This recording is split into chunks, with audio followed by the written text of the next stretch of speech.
Answer me this. How long have you had that mattress? Because it's looking even lumpier than my lockdown love handles. And while those might be more cuddly, a lumpy mattress is doing nothing for your comfort levels or your sleep. So whatever body you're rocking, put it on a Nectar mattress. And right now you can save over $500 on any queen or king bundle. That includes a Nectar mattress, foundation, mattress protector, cooling pillows, and sheet set, as well as our 365-night home trial and a forever warranty. Go to nectarsleep.com/save500 and get hugged.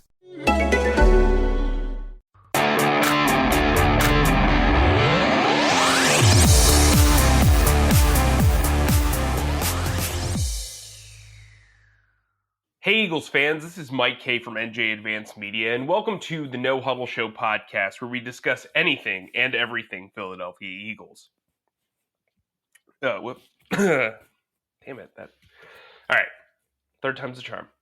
Hey Eagles fans, this is Mike Kaye from NJ Advanced Media, and welcome to the No Huddle Show podcast, where we discuss anything and everything Philadelphia Eagles. You can read our content on NJ.com/Eagles, bookmark that, and you can subscribe to our exclusive Eagles Insider Text service, where we'll break news, give you insider observations, and provide in-depth analysis. Through Eagles Extra, you can send questions and comments directly to us, and we'll respond to your phone. With me today, as always, is my fellow Eagles beat reporter, Chris Franklin. Today we're going to discuss the Eagles schedule release, Kerryon Johnson, plus we'll talk about the Eagles' upcoming rookie minicamp. Chris, how you doing today?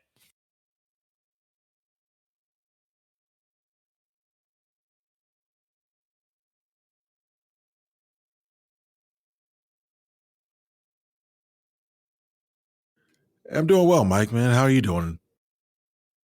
Can't complain, man. We know where we're going, where we're headed, and when. So, yeah, pretty happy about that.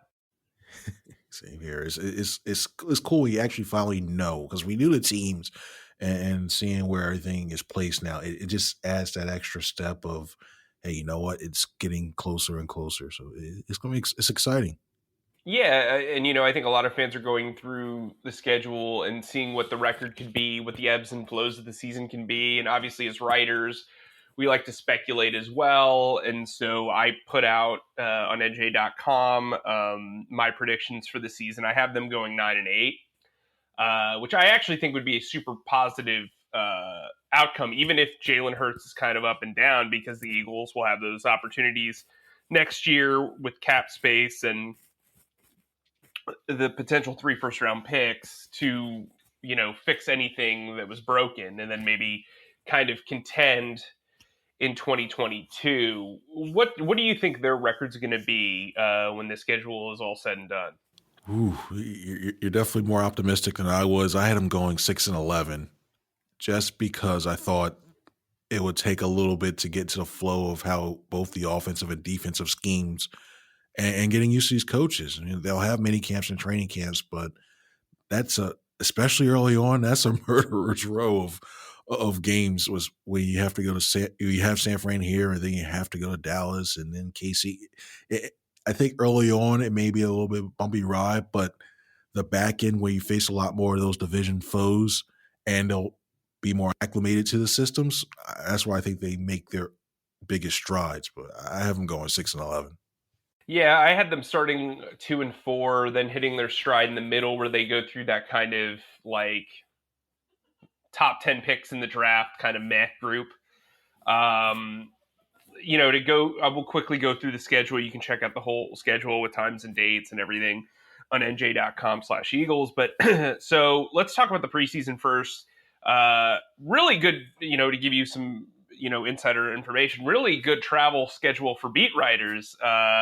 They're at home the first 2 weeks, and then they play the Jets, just up 95 at MetLife. So, we're not going to be moving around and having to really kind of travel work for it. Sometimes like the preseason can be a little weird, because it'll send you to New England, or it'll send you to Cleveland, or it'll send you to Jacksonville. Like here, it's pretty cut and dry. We're just going to have to drive for one game. So week 1, they play the Steelers at Lincoln Financial Field, then they play the Patriots at the Link. And as I mentioned before, then week 3, they played the Jets at MetLife. I'm not anticipating very many, key contributors playing. Right now, the Eagles reportedly have agreed to terms with 7 undrafted free agents.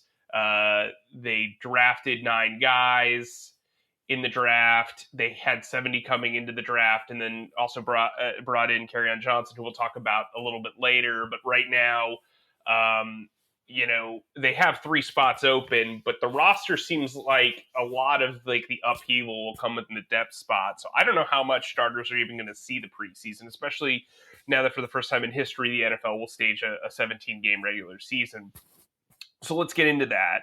Week 1, they're at Atlanta. I think that's a very winnable game. It's going to be interesting. 2 first-time head coaches. We don't really know much about the matchup of what they're going to do. Week 2, they're going to play the 49ers again at home at 1 o'clock. I think it's kind of a winnable game. I'm not a Jimmy Garoppolo guy. I have never been. If they bring out Trey Lance early and all this stuff is just talk about, kind of easing him in, I think the Eagles win that game. Week 3 is a big one. They're at Dallas. Getting that one out of the way early, I think, is probably going to bode well for the Eagles because I don't think that's a win. I don't think they win that game. I think they get embarrassed on Monday Night Football. Week 4, they host the Chiefs. That's going to be a tough one, especially back-to-back after Dallas. Week 5, winnable game at the Panthers. Then they host the Super Bowl champion Buccaneers. That's going to be a tough one on Thursday Night Football. But I really like that draw of Tom Brady versus the Eagles on Thursday Night Football. And then, after that, their guarantee of primetime games are done. That's what happens when you're a bad team and you go 4-11-1 the year prior. It feels like covering the Jaguars again, but I'm not complaining. Week 7, the ultimate road trip. For the first time ever, the Eagles will head to Las Vegas to face the Raiders. That game's at 4 o'clock. Then they head to Detroit for probably the worst road trip of the season on Halloween to face the Lions. They'll face the Chargers at home the next week in week 9. Then week 10, in my opinion, the trip that I'm looking forward to the most, Denver at 4:25 on November 14th. Week 11, they host the Saints for it feels like the 100th time. Will Jalen Hurts continue to own New Orleans? Week 12, this is where it picks up with the division. They're going to go to the Meadowlands to face the Giants. That's a 1 o'clock game. Then they go back to the Meadowlands again the next week in week 13 to face the Jets. Week 14 bye. Wow. Late in the season. They're going to need that bye. Week 15, they head into the home stretch against Washington at home. Then they're hosting the Giants again in week 16.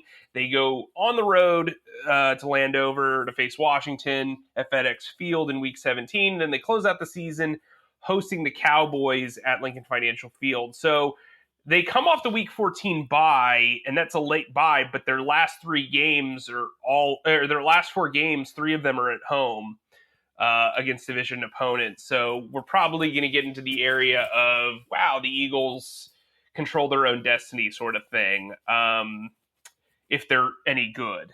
So interesting schedule. I think there's a lot of dynamics to it. Frankly, I think the schedulers got a Post-it note from my wife saying that, we need Mike home to tuck in our kid.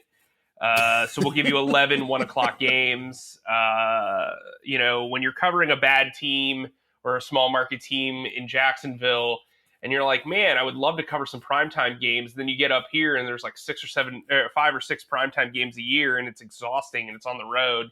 Then you're like, wow, I really miss those 1 o'clock games. So this will be interesting. Remember, the NFL can flex any of these games, I believe, after week 4. So there stands a chance if the Eagles are contending that they end up, either, promote, they could raise the stock of the Chargers game. I could see maybe they do it for the Saints game, either the Giants games, Washington, what have you. The one interesting thing on this schedule, and this only typically happens to teams that don't play well the year before, is the NFL puts in like this versatile, week 15 or week 16 game where, the week before Christmas and the week of Christmas, they stage a Saturday or Sunday game, and you don't know which one they're going to do. If the Eagles in Washington are playing well, there's a chance that on Saturday, December 18th, they play at the Link in a Saturday game. If the Eagles are not playing well and Washington isn't playing well, they're probably going to play on Sunday at 1 o'clock on the 19th. So that's something interesting to look into. What stands out to you about the schedule? Who are the toughest opponents do you feel the Eagles are going to face this year? Well, I definitely you have to start out with, in my opinion, the two Super Bowl teams from last year.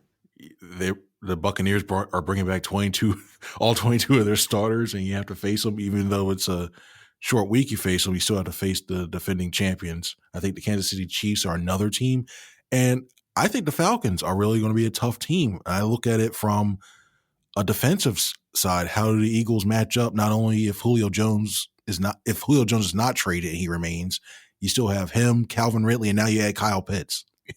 Good luck to the Eagles defense trying to stop that. I think they're another one.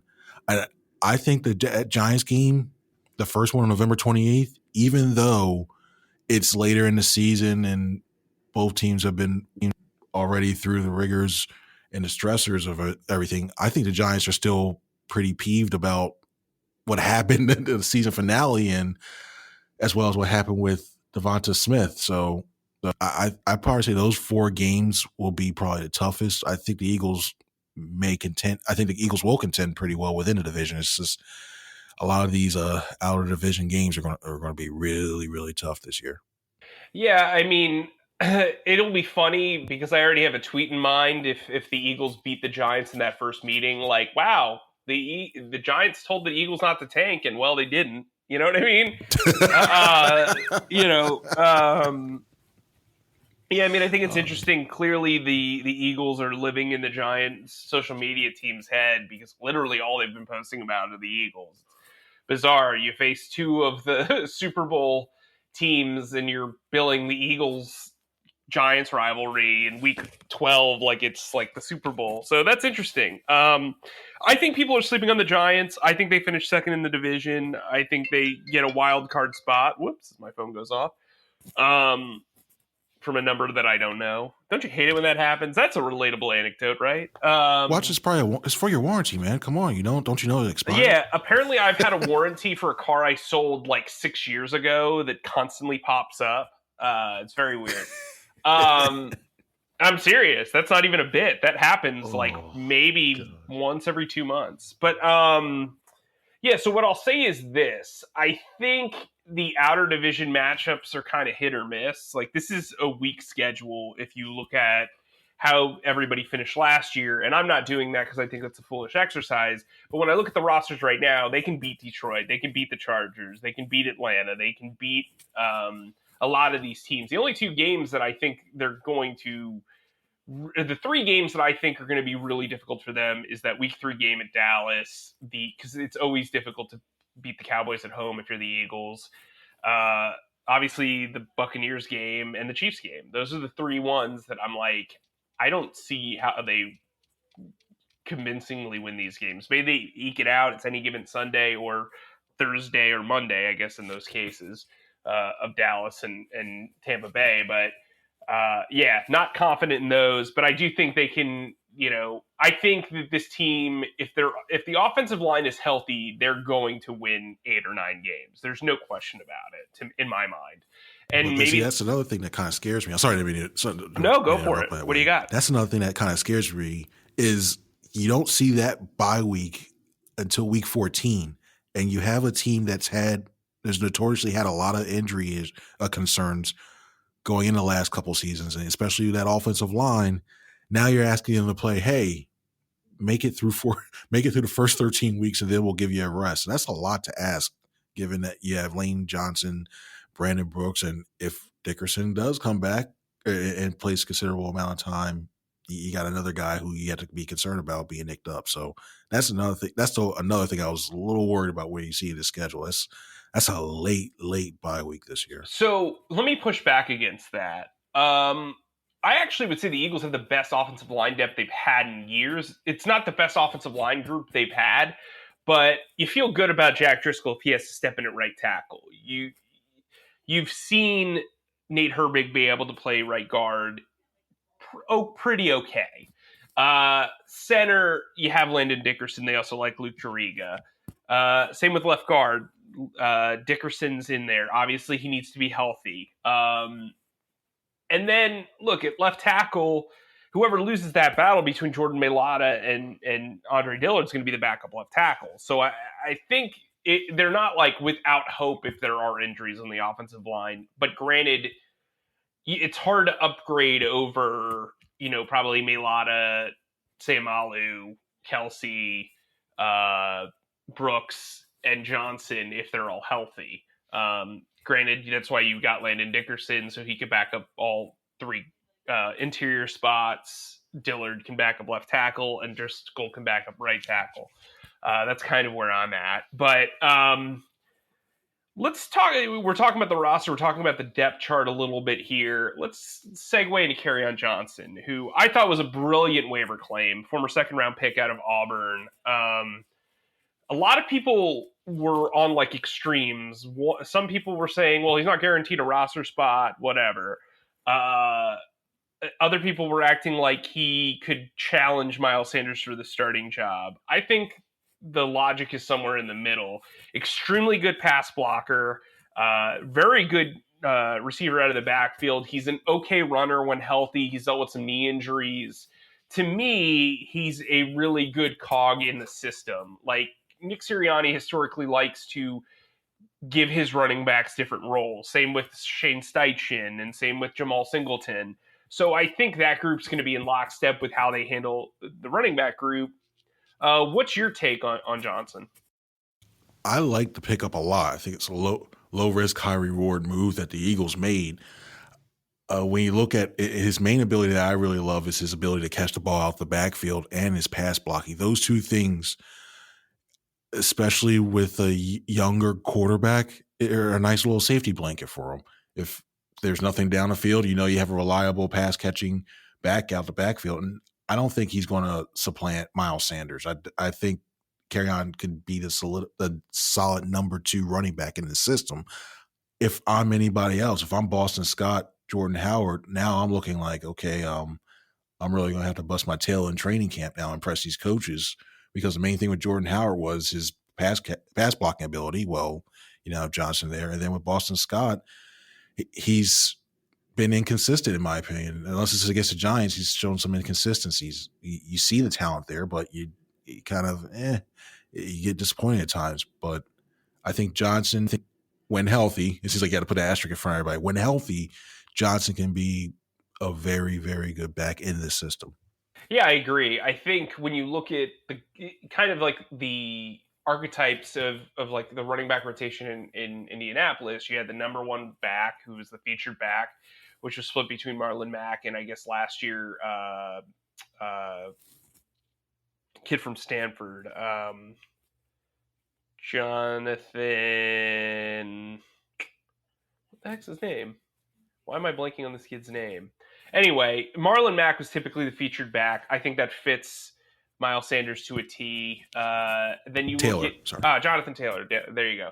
But like that type of running back who can do all 3 things, maybe isn't a master of anything, but he's very good at at all 3, or at least 2 of the facets of being a running back: receiving, running. He's not the best blocker, but he can get better there. So I think having him as the premium featured running back is there.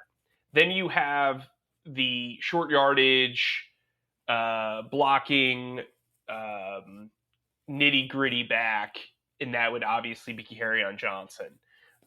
Then you have the Nyheim Hines. I've talked about this 1,000 times since the pick, but Kenny Gainwell is that guy. And then the 4th back's kind of like a kind of mixture of everything. I think they will keep 4 running backs. I think it's going to be Boston Scott if Jason Huntley doesn't like somehow surprise. But I think it's going to be a 4-man rotation right now. I think the locks, if healthy, obviously, barring any injury, or Sanders, Gainwell, and Johnson, with really Boston Scott competing with Jason Huntley and Adrian Killins and Elijah Holyfield and obviously Jordan Howard. But if I'm Jordan Howard, I'm kind of like, I probably shouldn't have re-signed, even though I don't think he had any interest anywhere else. So to me, Kerryon Johnson is Jordan Howard in 2019. They're bringing him in.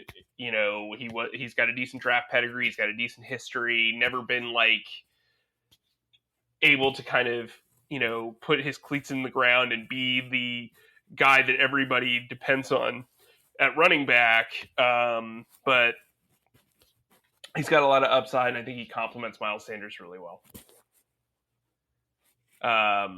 Yeah. So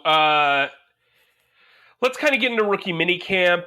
I've got some personal stuff that I have to handle this weekend, so Chris will be going solo during rookie minicamp. Who are like the 3 rookies that you're most interested in seeing?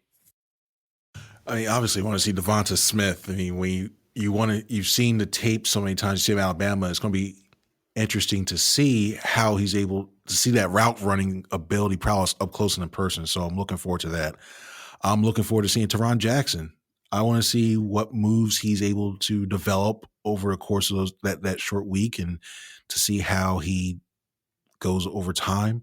And I think Grimes, the kid Grimes out of Florida, I want to see how he fits into this offense and see what he can bring.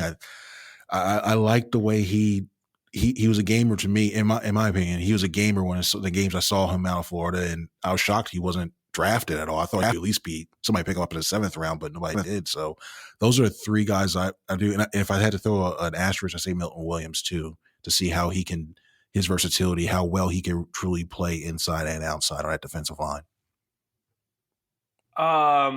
Yeah, I mean, look, I think a lot of people like fall for the undrafted names, and I think Grimes is the guy that everybody wants to see. To me, a guy that I'm going to be paying a lot of attention to this offseason as far as the undrafted players is Jamie Newman, who I think would be perfect if Jalen Hurts really does excel and he's the starter for the foreseeable future. I think Jamie Newman would be the ideal backup.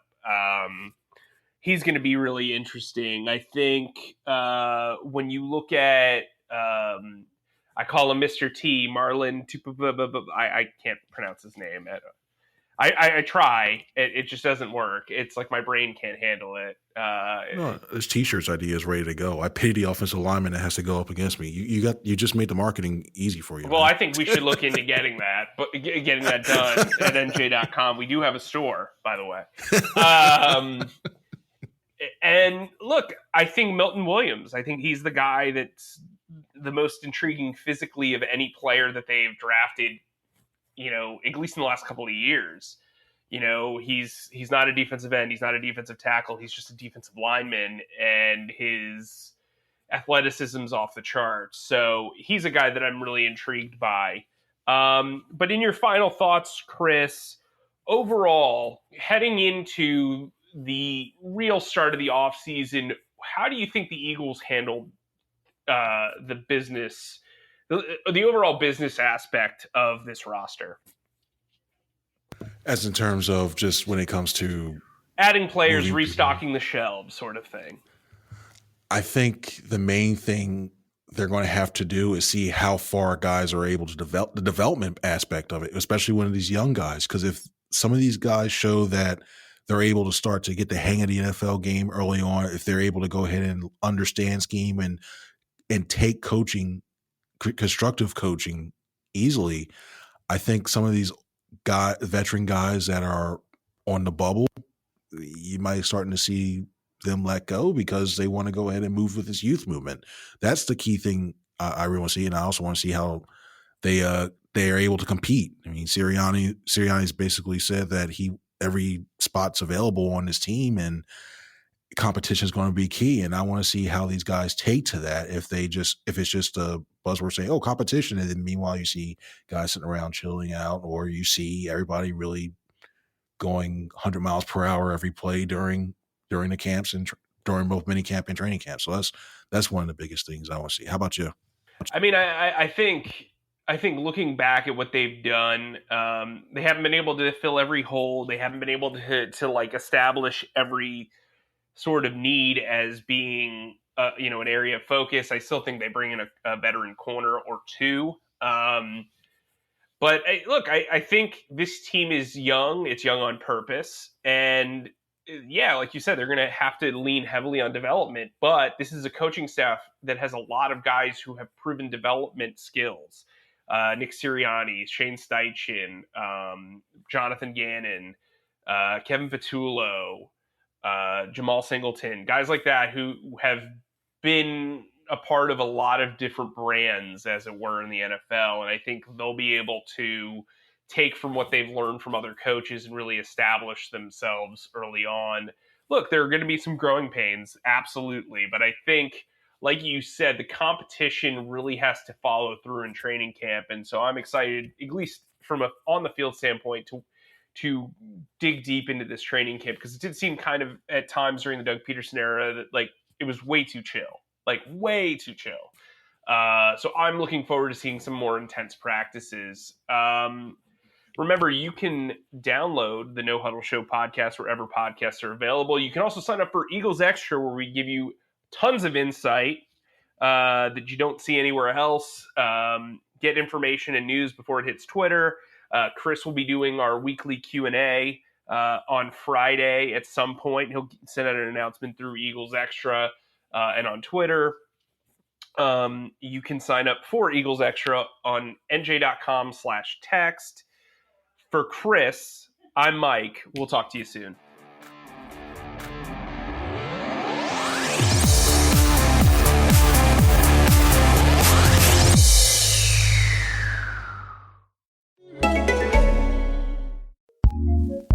Acast powers some of the world's best podcasts.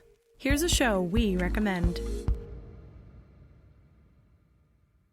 Hey everybody, I'm Jen. I'm Jess. And we're Fat Mascara, the only beauty podcast you need in your life. We're beauty editors by day and podcasters by night. And we've got all the industry gossip for you. Like insider product reviews and advice you're not going to find online. And the best part is interviews with the most sought-after experts in the beauty biz. Charlotte Tilbury, Jen Atkin, and makeup artist Sir John.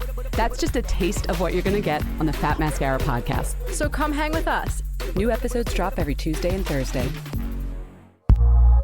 Acast recommends.